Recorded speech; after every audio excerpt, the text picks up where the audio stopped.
a rapporté en raison de l'importance de la révélation qu'il a reçue, de peur qu'il ne se glorifie outre mesure, qu'il a reçu une écharpe dans la chair, un messager de Satan pour le frapper, pour le souffleter. Paul supplia 3 fois le Seigneur pour cette chose. Mais le Seigneur lui dit, « Ma grâce te suffit, car ma puissance s'accomplit dans la faiblesse. » Nous avons de bonnes raisons de croire que la faiblesse en question était physique. Je trouve qu'il est difficile de ne pas croire qu'il s'agit en fait de la malaria. Il y a bien des raisons, je pense, pour croire qu'il s'agit de cette maladie. Les voyages de Paul concernaient souvent des régions infestées de moustiques, alors qu'il était démuni de tout moyen moderne permettant de surmonter cette maladie. Et quand vous vous souvenez que cette maladie affectait ses yeux, ce sont autant d'indications qui incitent à penser à la malaria. Nous n'argumentons pas que cela a été ainsi, mais nous trouvons difficile de croire à autre chose que cela.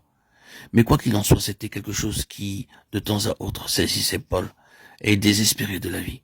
Et il semble qu'il ne savait jamais quand cette chose allait s'abattre sur lui. Son écharde, c'est sûr, était une faiblesse physique. Elle est appelée un messager de Satan. L'objectif de tout cela du côté de l'ennemi était une œuvre de mort. En relation avec cela, Paul parle de mort agissant dans sa chair mortelle.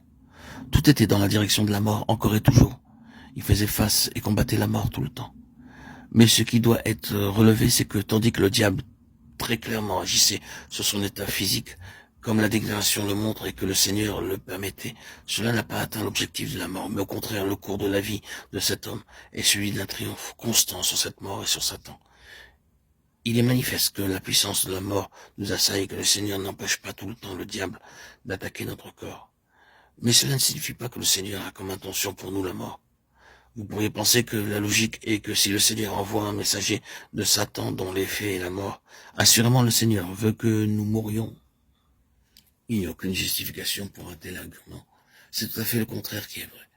Le Seigneur avait un but très salutaire en toute chose dans le cas de l'apôtre. Et cette activité de mort fut extrêmement utilisée, expressément, pour garder l'homme spirituellement vivant. Car s'il avait eu cette écharpe, sa vie spirituelle aurait été flétrie.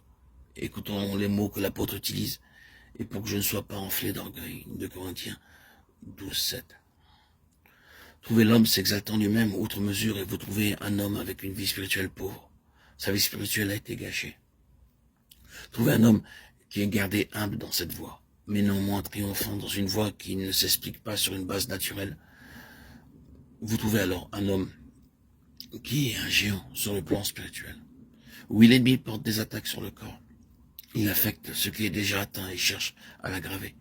Il cherche à paralyser les saints. Mais l'ensemble de cette parole, surtout en relation avec la vie de l'apôtre Paul, est une grande déclaration que, même en présence d'un handicap humain, d'une faiblesse naturelle, de quelque chose avec lequel le diable lui-même est entré jusqu'à un certain point, avec la permission de Dieu, il y a une vie qui peut nous mener jusqu'à l'accomplissement d'un grand dessein divin qui ne connaîtra pas d'amputation, malgré les conditions naturelles restrictives. Saisissez-vous cela?